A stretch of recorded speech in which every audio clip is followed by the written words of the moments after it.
Free டைம்லேயே ஒரு நல்ல இன்கம் எப்படி ஜென்ரேட் பண்ணுறதுன்னு உங்களுக்கு சொல்லித் தர போகிறேன். ஓகே கேஸ், இப்போ நம்ம வீடியோக்குள்ள போகிறதுக்கு முன்னாடி ஒரு யூஸ்ஃபுல்லான விஷயத்தை நீங்கள் தெரிஞ்சுக்கோங்க. கண்டிப்பாக எல்லாரும் யூஸ்ஃபுல்லாக ஜஸ்ட் சிம்பிளாக இன்ஸ்டாகிராம் வச்சு ஃபேஸ்புக் வச்சு ஒரு போஸ்ட் போட்டு ஒரு டேக்கு 200 to 300 ஆவரேஜ் ஏர்ன் பண்ணலாம். ப்ளஸ் இது ஒரு 5 மினிட்ஸ் தான் ஸ்பெண்ட் பண்ண போகிறோம் அப்படின்றதுனால யார் வேணால் பயன்படுத்திக்கலாம் இந்த ஆப்பர்ச்சுனிட்டி. இது கொஞ்சம் டீட்டெயிலாக பாருங்கள். ஸ்கிப் பண்ணாதீங்க. பெரிய தப்பு. தினம் 300 ரூபாய் சம்பாதிக்க அரிய வாய்ப்பு. இன்ஸ்டாகிராம், ஃபேஸ்புக் பயன்படுத்த தெரிந்தால் போதும் content post and content publishing மூலமா தினம் 300 ரூபாய் சம்பாதிக்கலாம். இந்த வேலை செய்ய 5 நிமிடம் போதும். Work training support, group communication support, all language customer live chat support, முக்கியமா சொந்தமா ஒரு பிசினஸ் ஸ்டார்ட் பண்ற அளவுக்கு உங்களால கற்றுக்கொள்ளவும் முடியும், சம்பாதிக்கவும் முடியும். இந்த வேலை வாய்ப்பு வழங்குவது 5 வருடத்திற்கு மேல ரன் ஆகிட்டு இருக்க நம்ம தமிழ்நாட்டு company school of business organisation private limited. மேலும் விவரங்களுக்கு டிஸ்கிரிப்ஷன்ல கொடுத்திருக்க நம்பருக்கு வாட்ஸ்அப் பண்ணுங்க. என்னோடய வாழ்க்கையில் நடந்த ஒரு இன்சிடெண்ட்டை வச்சு நான் என் ஃப்ரெண்டுக்கு ஒரு அட்வைஸ் கொடுத்துட்டு இருந்தேன். அப்போ அவன் இன்ஸ்பைரிங்காக இருக்குன்னு சொல்லி சொன்னான். அதுவும் நான் கேட்ட ஒரு இன்ஸ்பைரிங் ஸ்டோரியும் உங்களுக்கு மிக்ஸ் பண்ணி ஒரு ஸ்டோரி சொல்கிறேன், கேளுங்க. ஒரு ஊரில் 2 நண்பர்கள் வாழ்ந்துட்டு வந்தாங்க. அவங்க 2 பேருமே வெவ்வேறு வேலைகள் செஞ்சுக்கிட்டு இருந்தாங்க. வாரம் முழுவதுமே வேலை செஞ்சுக்கிட்டு இருப்பாங்க. வார இறுதியில் ஏதாவது ஒரு இடத்துக்கு போகலாம் அப்படிங்கிற ஒரு பிளான் எப்போவுமே வச்சுருப்பாங்க.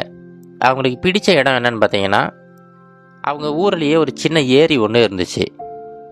வார இறுதியில் எப்போவுமே அந்த ஏரிக்கு போவாங்க. அங்கே போயிட்டு இவங்க கொண்டு போகிற அந்த தூண்டில்களை பயன்படுத்தி மீன்களை பிடிப்பாங்க. அந்த மீன்களை சமைச்சு சாப்பிடுவாங்க. இது எப்பவுமே வாடிக்கையாக நடக்கிறது தான். அதே போல் அந்த வார இறுதியுமே வருது. உடனே ஒரு நண்பர் இன்னொருத்தர்கிட்ட, என்னப்பா இந்த வாரமுமே மீன் பிடிக்க போகலாம்ப்பா அப்படின்னு சொல்லிட்டு கேட்குறாரு. அந்த நபருமே சரிப்பா போகலாம் அப்படின்னு சொல்லிட்டு ஒத்துக்கிறாரு. அந்த மீன் பிடிக்கிறதுக்கு தேவையான எல்லா பொருட்களையுமே எடுத்துக்கிட்டு அடுத்த நாள் காலையில் 2 பேருமே அந்த ஏரிக்கிட்ட போகிறாங்க. அந்த ஏரி ரொம்ப அழகாக இருக்குது, ரொம்ப அமைதியாக இருக்குது. அந்த ஏரியில் நிறைய மீன்களுமே இருக்குது. இப்போ 2 பேருமே பக்கம் பக்கம் உட்காந்துக்கிட்டு அவங்களுடைய தூண்டில்களை போட ஆரம்பிச்சிட்டாங்க. இப்போ முதல் நபர் இருக்கா பார்த்தீங்களா, அவருக்கு கொஞ்சம் நேரம் கழித்து ஒரு பெரிய மீன் ஒன்று மாட்டுது. ஒரு ஐஸ் பாக்ஸில் போட்டு வச்சுட்டாரு, அது ஃப்ரெஷ்ஷாக இருக்கட்டும் அப்படிங்கிறதுக்காக. அடுத்து கொஞ்சம் நேரத்துலேயே பார்த்தீங்கன்னா 2-3 பெரிய பெரிய மீன்கள்லாம் அவருக்கு மாட்டுது. எல்லா மீன்களையுமே ரொம்ப மகிழ்ச்சியோட அவர் எடுத்து அந்த ஐஸ் பாக்ஸில் போட்டு வச்சுட்டாரு. இப்போது 2வது நபர்கிட்ட, என்னப்பா என்னாச்சு, நீ ரொம்ப நேரமாக தூண்டில் போட்டுக்கிட்டு இருக்க, ஒரு மீன் கூட சிக்கலை போலியே அப்படின்னு சொல்லிட்டு பரிதாபமாக விசாரிச்சுக்கிட்டு இருக்காரு. அதுக்கு 2வது நபர் கொஞ்சம் பொறுமையாக இருப்பா, உடனேவா மாட்டிடும் அப்படின்னு சொல்லிட்டு அவரை சமாதானப்படுத்திக்கிட்டு இருக்காரு.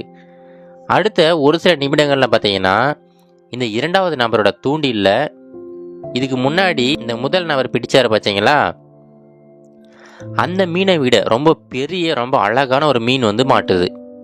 அந்த மீனை இந்த 2வது நபர் எடுக்கிறாரு. எடுத்துட்டு மறுபடியும் ஏரிக்குள்ளேயே போட்டுறாரு. இந்த விஷயம் இந்த முதல் நபருக்கு ஒன்றும் புரியலை. என்னாச்சு இவருக்கு, நல்ல பெரிய மீன் தானே, எதனால் விட்டாருன்னு தெரியலையே, சரி ஏதாவது காரணம் இருக்கும், நம்ம அப்புறமா கேட்டுக்கலாம் அப்படின்னு சொல்லிட்டு அவருமே அவருடைய வேலையை பார்த்துக்கிட்டு இருக்காரு.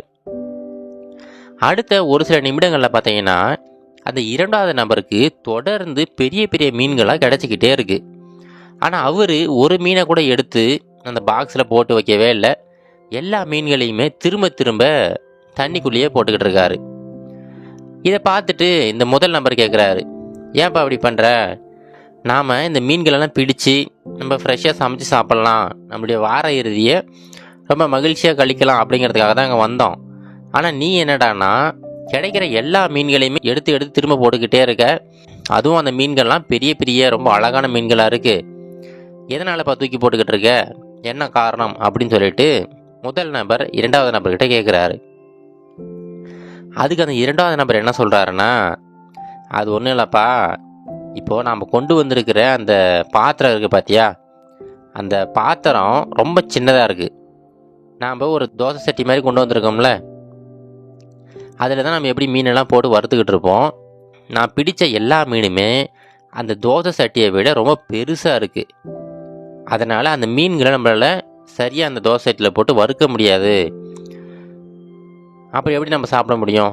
அதனால தான் நான் மறுபடியும் அந்த பெரிய மீன்கள்லாம் தூக்கி போட்டுட்டு நம்மக்கிட்ட இருக்கிற அந்த பாத்திரத்துக்கு தகுந்தாப்பில் ஏதாவது மீன் மாட்டுமா அப்படின்னு சொல்லிட்டு முயற்சி பண்ணிக்கிட்டு இருக்கேன் அப்படின்னு சொல்கிறாரு.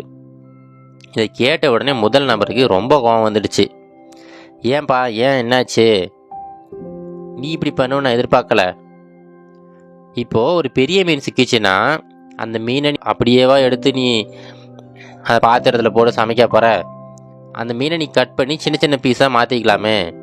அதை தவிர்த்துட்டு இவ்வளோ நேரமாக நீ பெரிய பெரிய மீன்கள் கிடைச்ச எல்லாத்தையுமே தூக்கி போட்டுட்ட. இப்போது கிட்டத்தட்ட சாயங்கால நேரமே ஆயிடுச்சு. இப்போ நம்ம கிளம்பி போக வேண்டியதுதான். இப்படி தேவையில்லாமல் எல்லா வாய்ப்புகளையுமே வீணடிச்சிட்டியப்பா அப்படின்னு சொல்லிட்டு அந்த இரண்டாவது நபருக்கு புத்திமதி சொல்கிறாரு. இப்போவே இந்த கதையில் வந்தது போல தாங்க, இந்த இரண்டாவது நபர் போல தான் நம்ம உலகத்தில் நிறைய மக்கள் இருக்காங்க. அவங்களுக்கு ஒவ்வொரு நாளுமே நிறைய ஆப்பர்ச்சுனிட்டிஸ், நிறைய வாய்ப்புகள் வந்துக்கிட்டே இருக்கும். ஆனால் அந்த வாய்ப்புகள் எல்லாத்தையுமே ஏதாவது ஒரு சின்ன காரணம், ஏதாவது ஒரு சின்ன காரணங்களை சொல்லி அந்த வாய்ப்புகளை தவற விட்டுக்கிட்டே இருப்பாங்க. காலப்போக்கில் எல்லா வாய்ப்புகளுமே முடிஞ்சு அதுக்கப்புறம் வாய்ப்புகளே வராத சூழ்நிலை வரும்போது தான் அவங்களுக்கு புரியும் அவங்களுடைய வாழ்க்கையில் எவ்வளவு வாய்ப்புகளை வீணடிச்சிருக்கோம் அப்படின்னு சொல்லிட்டு. அதனால் இதை மட்டும் எப்போவுமே உங்கள் மனசில் வச்சுக்கோங்க. எல்லா தருணங்களையுமே ஒரு வாய்ப்புகளாக நினைக்க ஆரம்பிங்க. எல்லா வாய்ப்புகளையுமே ஒரு வெற்றிக்கான பாதையாக நீங்கள் நினைக்க ஆரம்பிங்க. அப்படி நீங்கள் நினைக்க ஆரம்பிச்சிட்டிங்கன்னா கண்டிப்பாக எல்லா வாய்ப்புகளையுமே நீங்கள் பயன்படுத்துவீங்க. உங்களுடைய வெற்றியை யாராலையுமே தடுக்க முடியாது.